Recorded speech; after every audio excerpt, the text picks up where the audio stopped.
말씀을 중심으로 신앙성장 시리즈로는 7번째 하나님의 인간 구원 프로젝트 2번째 말씀을 함께 은혜 나누겠습니다. 우리 성도에게 있어서 가장 중요한 것이 하나님의 말씀, 성경이다 라고 말씀드렸습니다. 하나님의 말씀은 우리 영의 양식이 될 뿐만 아니라 하나님은 오직 성경을 통해서만 자신을 계시하시고 성경을 통해서만 자신의 뜻을, 당신의 뜻을 우리에게 밝히고 계시기 때문에 성경이 우리에게 있어서 매우 중요한 것입니다. 성경을 모르면 나를 향한 하나님의 뜻을 발견할 수가 없습니다. 하나님의 뜻과 계획을 깨달을 수 없습니다.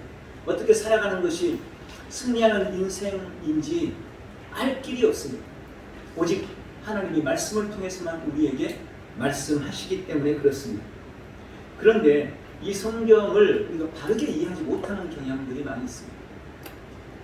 주님이 주신 목적과 의도에 따라 이해하지 못하면 우리는 성경을 잘못 이해할 수 있는 거죠.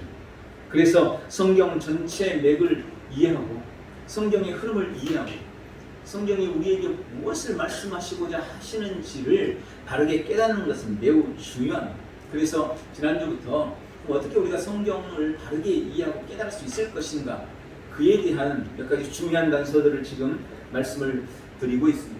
그래서 첫 번째로 성경에는 몇 가지 기둥이 있는데 그 첫 번째가 지난주에 하나님은 하나님 형상대로 우리 인간을 창조하셨다라는 이 사실을 우리가 기억해야 된다고 말씀을 드렸습니다.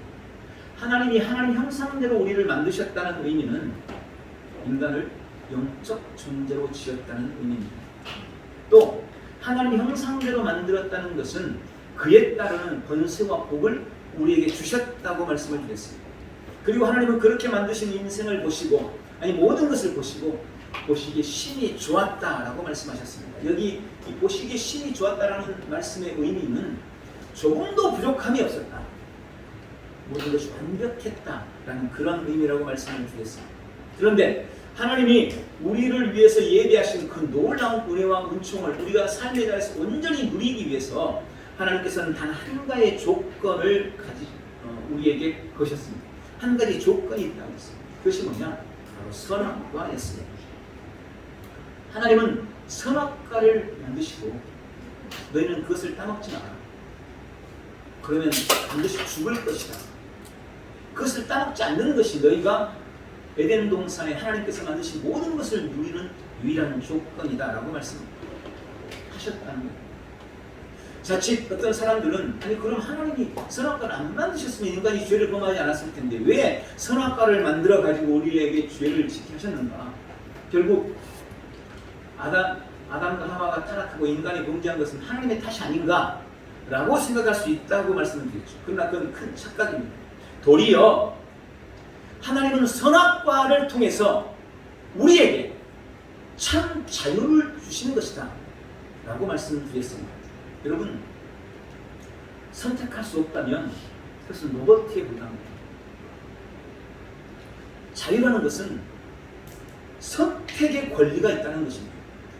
그래서 하나님은 선악과를 주시고 그것으로 네가 선택하는 존재, 너는 참 자유인이다, 네가 판단해서 네가 선택할 수 있는 존재다 라고 우리에게 말씀하신 거예요. 결국 선악과를 통해서 하나님은 우리에게 참 자유를 주셨던 것입니다.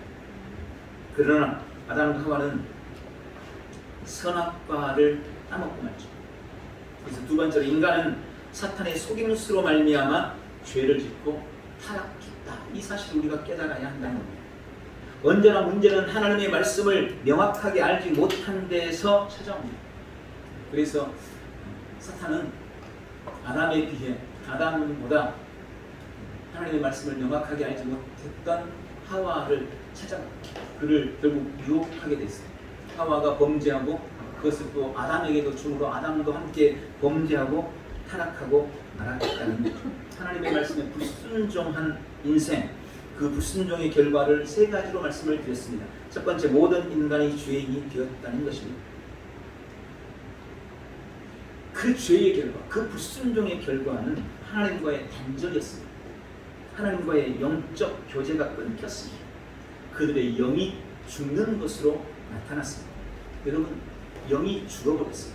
하나님은 영이신데 하나님과 교제할 수 있는 유일한 방법은 영인데 그 영이 죽은 거예요. 그러니 하나님과 교제할 수 없게 된 겁니다. 영적 단절이 왔습니다. 영이 죽은 인생은 서서히 육체마저 쇠하여 갔습니다.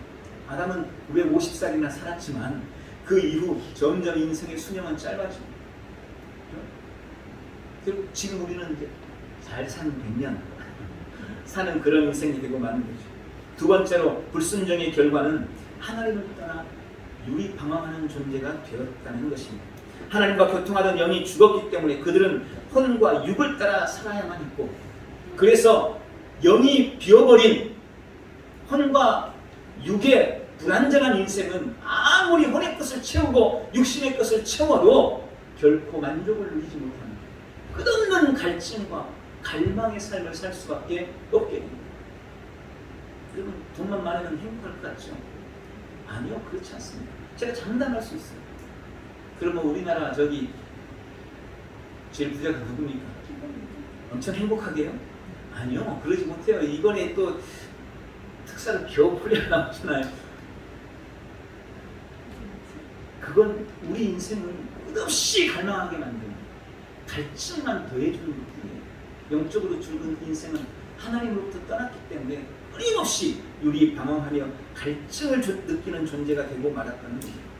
세 번째 불순종의 결과로 인생은 사탄 마귀에게 속하게 되었습니다. 땅의 통치권을 가졌던 인간이 죄를 짓고 사탄에게 속아 넘어갔기 때문에 그 이후에 땅의 통치권은 고스란히 사탄 마귀에게 넘어가고 말았습니다. 그리고 인간은 사탄에게 속하여 불행한 존재가 되었던 것입니다. 그래서 지난주에 말씀드린 것처럼 마치 거대한 햄 공장의 컨베이어 벨트 위에 지금 죽음을 향하여 가고 있는 돼지들처럼 결국 컨베이어 벨트가 끊기는 그 순간 죽음으로 치닫는 그런 존재가 되고 말았던 것입니다. 자, 그런 우리 인생을 위해 오늘 드디어 하나님께서는 세 번째 하나님의 인간 구원 계획을 실행하십니다. 하나님께서 인간의 타락으로 인한 저주와 운명을 안타깝게 여기셨습니다. 그리고 우리를 구원하시려고 계획을 세우십니다. 그 하나님의 구원 계획은 아담과 하와가 불순종한 이후, 타락한 이후 곧바로 창세기 3장 15절에 우리에게 약속으로 주어집니다. 오늘 우리가 함께 읽은 본문입니다. 내가 너로 여자와 원수가 되게 하고 네 후손은 너의 후손도 여자의 후손과 원수가 되게 하리니 여자의 후손은 네 머리를 상하게 할 것이요 너는 그의 발꿈치를 상하게 할 것입니다. 여러분, 선악과를 따먹은 아담과 하와, 아담에게 하나님께서 물었습니다. 아담아, 네가 왜 선악과를 따먹었냐? 그랬더니 아담이 대답합니다. 아니, 하나님이 만드셔서 저에게 보내주신 하와가 저에게 줘서 제가 먹었습니다. 하나님 하와에게 또 물어봤습니다. 하와야, 너는 도대체 왜 먹지 말라는 선악과를 따먹었냐? 그랬더니 또 하와하고도 핑계댑니다. 하나님이 만드셨다는, 하나님이 만드신 뱀이 와서 나를 꿰물어 내가 먹었나요? 그래서 하나님이 뱀한테도 찾아간 거예요. 그리고 그 뱀한테 한 말씀이 오늘 메시지, 이 말씀입니다. 내가 여자의 후손을 보낼 것이다. 너는 그 여자의 후손과 원수가 될 것이다. 여자의 후손은 네 머리를 깨뜨릴 것이다. 너는 여자의 후손의 발꿈치를 상하게 할 것이다. 여러분, 여자의 후손, 이 땅에서 남자를 통하지 않고 태어난 사람은 단 한 명도 없습니다. 다 남자의 씨예요. 전 아빠가 없는데요. 천만의 말씀. 다 남자의 씨. 여자의 후손은 단 한 명도 없어요. 한 명 있어요. 그분이 바로 예수 그리스도십니다. 하나님은 그걸 약속하십니다. 여자의 후손 오실 분, 그가 네 머리를 깨뜨릴 것이다. 이 땅의 인류 역사에 남자를 통하지 않고 태어난 유일한 분, 예수 그리스도가 오실 것을 말씀하신 겁니다. 바로 그것이 온 인류의 구원을 위한 하나님의 계획의 첫 걸음이셨습니다. 그리고 신구약의 모든 성경의 일들, 성경의 모든 사건들은 그 하나님의 구원 계획을 향하여 달려가고 있는 것입니다. 먼저 구약 성경은 오실 예수 그리스도에 대한 약속입니다. 구약은 오실 예수님에 대한 약속. 하나님은 창세기 3장 15절에 계획을 세워놓고 예수님이 오실 때까지 이스라엘 민족을 들어 쓰시면서 그들 가운데 자신을 나타내시고 그들의 역사에 상관하셨습니다. 그러면서도 하나님의 마음은 오로지 인류를 구원할 그 계획에 있으셨고, 그렇게 여자의 후손 그리스도 예수님을 보낼 계획을 계속해서 실행해 나가셨던 것입니다. 그래서 구약의 주제는 한마디로 오실 메시아, 오실 그리스도입니다. 오실 예수님. 구약의 모든 것은 오실 예수님에 대한 표상이며 그림자요 모형인 것입니다. 특히 구약에는 예수 그리스도 오심에 대해서 예비하는 몇 가지 중요한 요소들이 있습니다. 그 첫 번째는 인생의 행복을 위해 주님이 주신 율법입니다. 하나님께서는 이스라엘 민족을 택해서 그리스도의 오심을 준비시키십니다. 죄인의 본성으로 저주와 불행 속에 있는 그들에게 하나님이 주셨던 것이 바로 율법입니다. 하나님은 그들의 행복과 축복을 위해서 율법을 주셨다고 레위기서에 분명하게 말씀하고 있습니다. 비록 죄인의 본성으로 살고 있지만 만약 너희가 내가 주는 이 율법을 잘 지켜내면 너는 그 율법으로 인해서 복을 받을 것이다 라고 말씀하십니다. 그러나 여러분, 우리가 아는 것처럼 이미 죄인이 된 인생은, 죄인의 본성을 가진 인생은 하나님이 주신, 하나님이 정하신 그 법을 온전히 지켜낼 수가 없습니다. 하나님께서도 그 율법을 인생에게 주실 때 그들이 100% 그것을 지켜내리라고 사실은 생각하지 않으셨습니다. 다만 그 율법을 통해서 그들이 죄인인 것을 깨닫기를 원하셨던 것입니다. 여러분, 법이 없으면 죄가 죄인지를 모르는 거예요. 법이 없습니다. 신호등을 만들어 놓고 법적으로 빨간불일 때 지나가면 이건 위법이다 라고 정했기 때문에 그렇게 지나가면 그게 위법이 된 거죠. 법 자체가 없으면 빨간불이든 파란불이든 그게 무슨 상관이 있어요?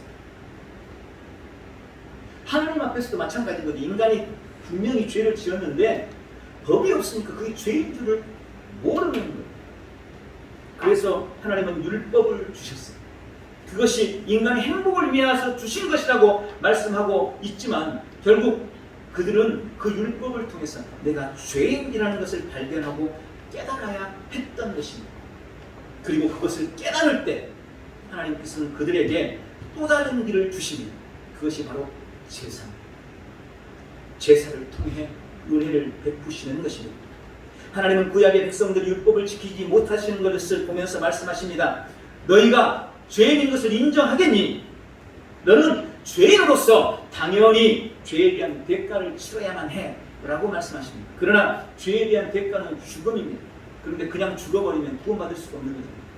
그렇게 그냥 죄 지은 채 죄의 대가를 죽어버리면 영원한 불못에 들어갈 수밖에 없잖아요. 그래서 하나님이 말씀하시는 겁니다. 나는 네가 그렇게 죽어서 지옥에 가는 것을 볼 수가 없다. 내가 방법을 알려주마.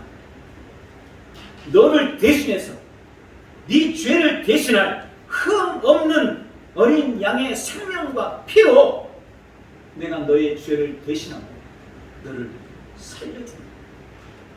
여러분, 그렇게 해서 시작된 것이 바로 제사입니다. 그리고 구약의 역사는 처음부터 끝까지 제사의 역사입니다. 수많은 짐승들이 인간의 생명을 대신해서 죽어갔습니다. 여러분, 제사가 그들이 죄상을 받는 유일한 방법이었어요. 제사가 아니면 그들이 죄상을 받을 수가 없어요. 죄상을 받지 못하면 죄인으로 죽어서 지옥 가야 합니다. 하나님이 제사를 통해서 그들의 죄를 용서해 주셨던 것입니다. 그래서 이들은 수많은 짐승들이 자신들을 위해서 죽어갔다는 사실에 대해서 너무나 잘 알고 있어요. 그래서 요한복음에 보면 침례 요한이 예수님을 처음 만났을 때 예수님 보고 그렇게 말하죠. 보라, 세상 죄를 지고 가는 하나님의 어린 양이로다. 우리는 그 말이 무슨 말인지 잘 몰라요, 사실.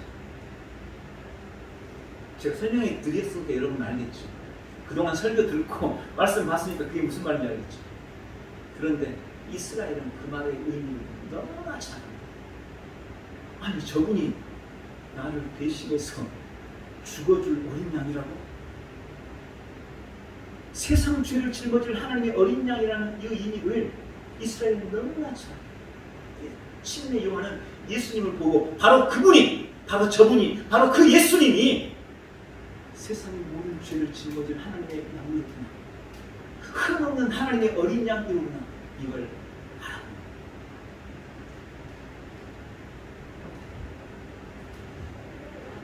율법은 아까 우리가 먼저 설명을 드렸죠. 우리 인생을 위한 율법이지만 사실은 율법이 있기 전부터 제사가 있었습니다. 제가 먼저 율법을 설명드렸다고 해서 율법이 먼저 있었던 게 아니에요. 제사가 먼저 있었어요. 율법은 나중에 주어졌어요. 제사는 언제부터 있었습니까? 아담의 범죄는 바로 그 이후부터 제사가 시작된 거예요. 인간이 타락하고 죄인이 돼서 죽게 되자마자 하나님은 바로 그 인생의 구원을 위한 일을 시작하셨다는 거예요. 그래서 짐승을 잡아서 제사를 지내게 만들고 그 짐승의 피로 인간의 죄를 대신하셨어요. 이 제사는 우리 인간을 향한 하나님의 무한한 사랑이라는 것을 발견하게 됩니다. 세 번째로 구약에 보면 안식일과 절기들이 나와 있습니다. 구약 성경에서 매우 중요한 것들이 바로 안식일과 절기입니다. 안식일은 죄로 고통당하는 인생에게 참 쉼과 안식이 있는 영원한 본향이 있음을 알게 하는 것입니다. 그래서 인생으로 하여금 영원한 천국을 소망하게 만들었습니다. 이스라엘 백성들이 광야를 통과하면서 얼마나 힘들고 고통스러웠습니다. 그런데 하나님이 일주일 할 수 있는 쉬게 만드십니다. 그날은 아무것도 하지 않고 그래서 쉼을 누립니다. 그러면서 그들은 앞으로 우리가 가서 영원히 누릴 쉼과 회복의 가난을 바라봤던 겁니다. 그것은 결국 영원한 천국을 소망하게 하셨던 겁니다. 근데 안식일 자신이 되신 분이죠. 안식일의 주인, 안식일의 주인공, 안식일 자체가 되신 분, 그분이 바로 예수 그리스도십니다. 그래서 내가 안식일의 주인이다 라고 주님은 말씀하십니다. 안식일은 곧 예수 그리스도를 상징하였던 것입니다. 또한 구약의 절기는 하나님께서 어떻게 우리 인생을 구원할 것인지 인간의 구원 계획표 혹은 인간 구원의 시간표라고 할 수 있는 것이 바로 구약의 절기입니다. 여러분, 제사, 안식일, 절기 등은 다 예수 그리스도를 상징하는 아주 중요한 모형이기 때문에 언젠가도 말씀드린 것처럼 하나님이 다른 죄에 대해서는 뭐랄까 조금 관대한 면이 있는데 안식일이나 제사나 절기를 범한 죄에 대해서는 매우 단호하고 엄중하셨다는 것을 알게 됩니다. 왜요? 그것이 인간의 구원과 직접적인 관계를 주는 것이기 때문에. 그래서 그걸 범하면 안 됩니다. 네 번째는 안식년과 희년이라는 게 있습니다. 구약에서 우리가 알아야 할 아주 중요한 개념 중에 한 가지가 안식년과 희년입니다. 안식년은 안식일의 개념을 확장하는 거예요. 안식일은 7째 날이잖아요. 안식년은 7년째입니다. 7년째 모든 경작을 멈췄어요. 자연계도 쉼을 얻게 만드셨어요. 그리고 그 안식년이 7번 돌아오고 그 다음 해가 희년이라고.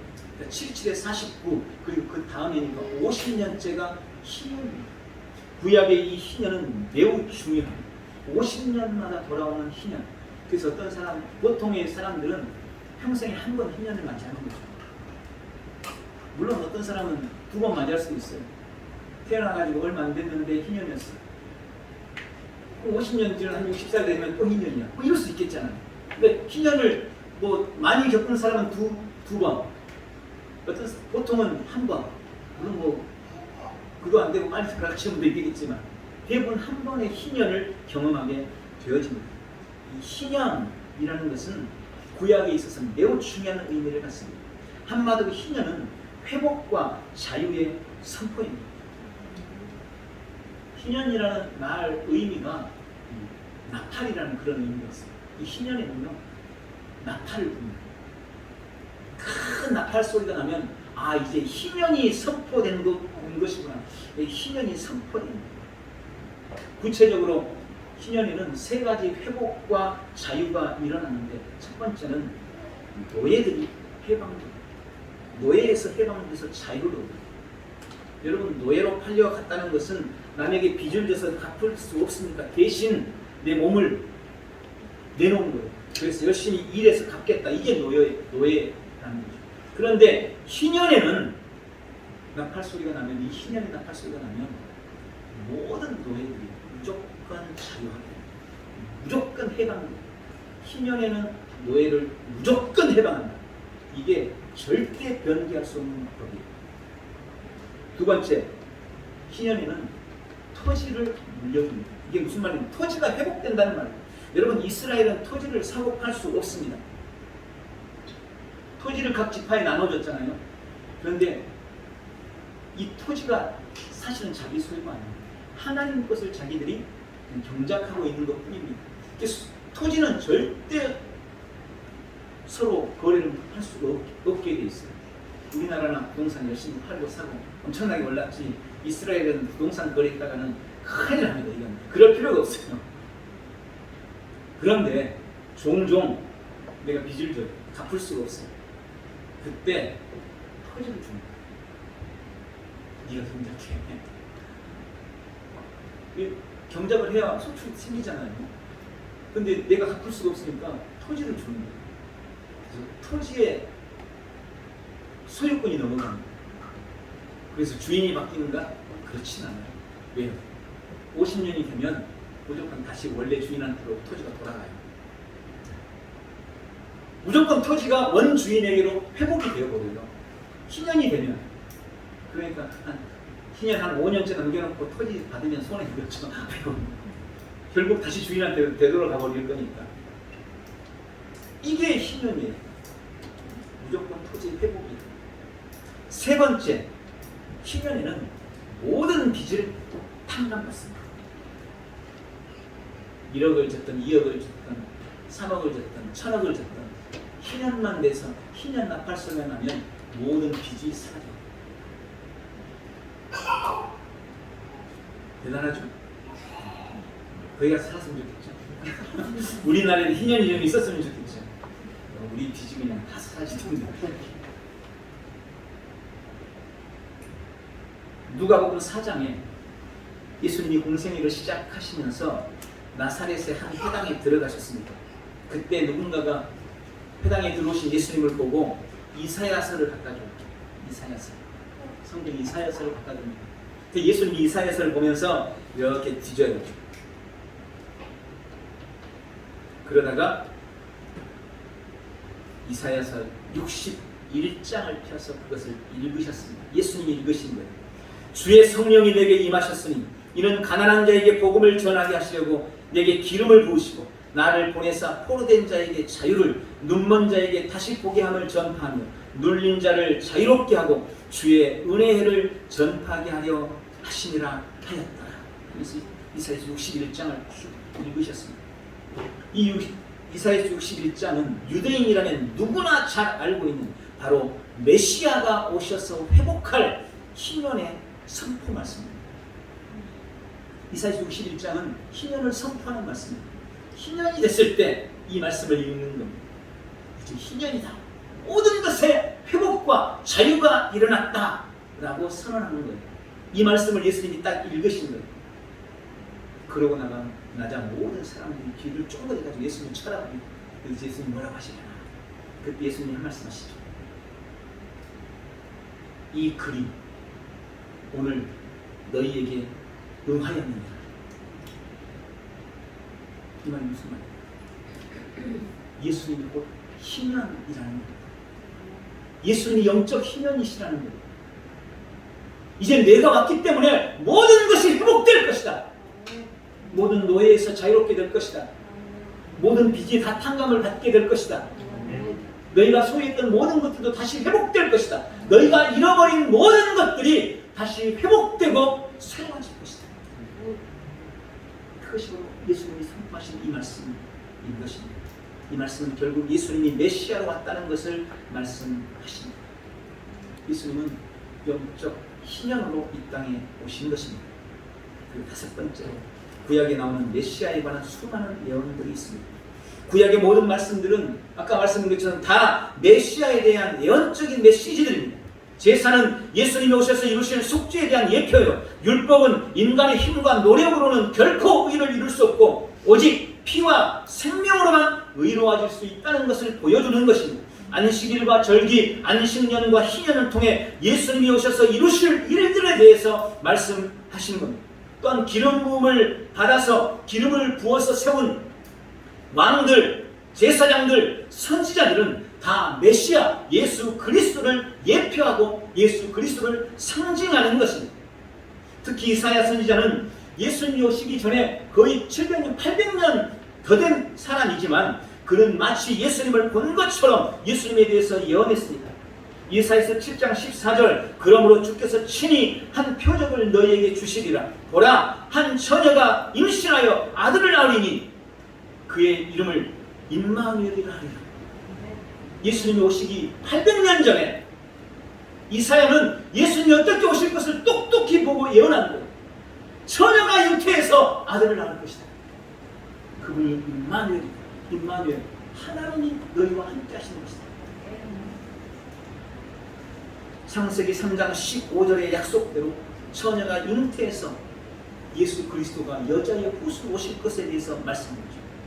또 우리가 잘 아는 이사야서 53장에 보면 예수님이 오셔서 하실 일에 대해서 정말 눈앞에서 본 것처럼 이사야는 너무나 명확하게 보여주고 있습니다. 이사야 53장 5절 6절 그는 우리의 허물로 인하여 상처를 입었고 그는 우리의 죄악으로 인하여 상하였도다. 우리의 평화를 위한 징계가 그에게 내려졌고 그가 맞은 채찍으로 우리가 치유되었도다. 우리는 모두 양같이 되어 길을 잃어 각자 자기의 길로 돌아갔지만 주께서는 우리의 모든 죄악을 그에게 지우셨다. 예수님이 오셔서 왜 채찍질 당하셨는지, 왜 그렇게 고통당하고 상하셨는지, 그것이 무엇을 위한 것이었는지 분명하게 말씀하시는 것입니다. 미가 선지자는 예수님이 어디에서 태어날 것인가지도 명확하게 설명했습니다. 미가서 5장 2절에 그러나 너 베들레헴 에브라다야 네가 비록 유다의 수천 가운데서 작을지라도 이스라엘을 통치할 자가 너에게로부터 나올 것이다. 베들레헴에서 태어날 것을 명확하게 말씀하셨습니다. 우리는 구약 성경 어디를 봐도 그 안에서 오실 예수님에 대한 힌트를 얻고 오실 예수님을 발견할 수 있어야 합니다. 반드시 그래야 합니다. 구약 성경은 오실 예수님에 대한 약속이기 때문입니다. 또한 두 번째로 신약 성경은 오신 예수님에 대한 설명입니다. 자, 구약에 그렇게 예언되었고 그렇게 기다리던 예수님이 드디어 오셨습니다. 신약 성경 특별히 사복음서에는 약속하신 그리스도, 예언되었던 그분이 바로 예수님이셨음에 대해서 설명해 줍니다. 마태복음 1장 21절에 그분의 이름이 예수입니다. 그 예수라는 이름의 뜻은 그가 자기 백성을 죄에서 구원할 자이기 때문이다 라고 설명합니다. 여러분, 예수님이 오셔서 활동했던 시기적으로는 구약시대예요. 우리가 마태복음부터 이제 신약으로 치니까 예수님이 신약 사람인 줄 착각하는데 아니에요. 예수님은 구약시대 사람. 특히 마리아, 예수님의 어머니 마리아는 구약의 여인이에요. 그런데 마리아가 요셉과 정혼을 했어요. 아직 결혼 안 했어요. 아직 손도 못 잡아봤어요. 그런데 어느 날 마리아의 배가 불러와요. 임신을 한 겁니다. 요셉이 보니까 마리아가 임신을 했어요. 근데 자기하고는 손도 안 잡아봤거든요. 이제 파혼해야 돼요. 그런데 그렇게 파혼하려고 했더니 율법에 의해서 마리아가 돌에 맞아 죽게 생겼어요. 그래서 그것 때문에 고민이 돼요. 조용히 좀 어떻게 끊으려고 생각하고 있는데 그날 밤 천사가 찾아옵니다. 요셉아, 네 안에 마리아를 데려온 것을 두려워하지 마라.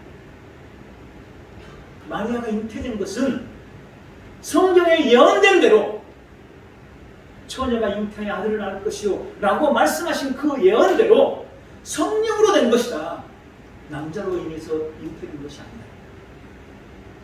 그가 아들을 낳을 건데 그 이름을 예수라 해요. 요셉은 마리아를 받아들입니다. 그래서 마리아가 예수님을 낳게 되는 거예요. 여러분, 처녀가 잉태했습니다. 그게 마리아였어요. 그리고 공교롭게도 호적을 위해서 요셉이 자기 아내 마리아를 데리고 자기 고향 베들레헴으로 갔어요. 다른 데 살다가. 그리고 그곳에서 바로 아기를 낳아요. 공교롭게도, 우연히도. 여러분, 우연인가요? 아니에요. 이미 미가 선지자를 통해서 약속하신 그 약속이 그대로 이루어진 겁니다. 베들레헴에서 그가 날 것이다. 그리고 그가 헤롯을 피해서 도망하여 살던 곳이 나사렛입니다. 왜 나사렛에서 살았을까요? 구약 성경에 그는 나사렛 사람이라고 불릴 것이다 라는 예언을 이루기 위해서였어요. 자기들은 의도하지 않았지만 하나님은 그분이 예수 그리스도이심을 밝히 보이시기 위해서 구약의 그 모든 예언을 온전히 이루어 가셨던 것입니다.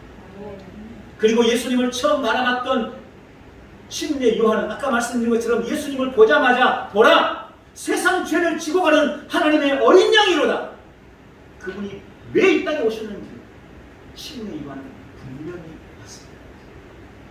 그리고 예수님 자신도 누가복음 4장에서 희년 선포에 대한 말씀을 통해서 자신이 영적 희년으로 이 땅에 오셨음을 밝힙니다.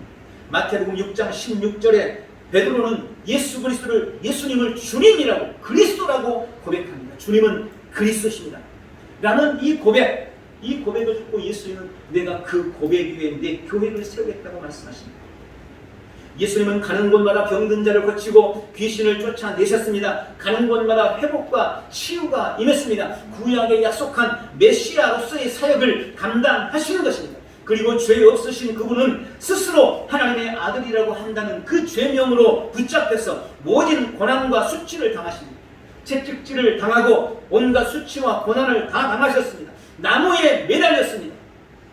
그리고 온몸이 찢기고 피를 다 쏟으셨습니다. 그리고 요한복음 9장 19장 30절에 기가 막힌 말씀을 하십니다. 그분은 죽어가시면서 다 이루었다 말씀하십니다. 다 이루었다. 여러분, 이 다 이루었다는 말은 예수님 개인적인 삶으로 본다면 이 땅에 오셔서 그에게 맡겨주신 귀한 사명, 자기에게 주신 사명을 다 했다는 이야기입니다.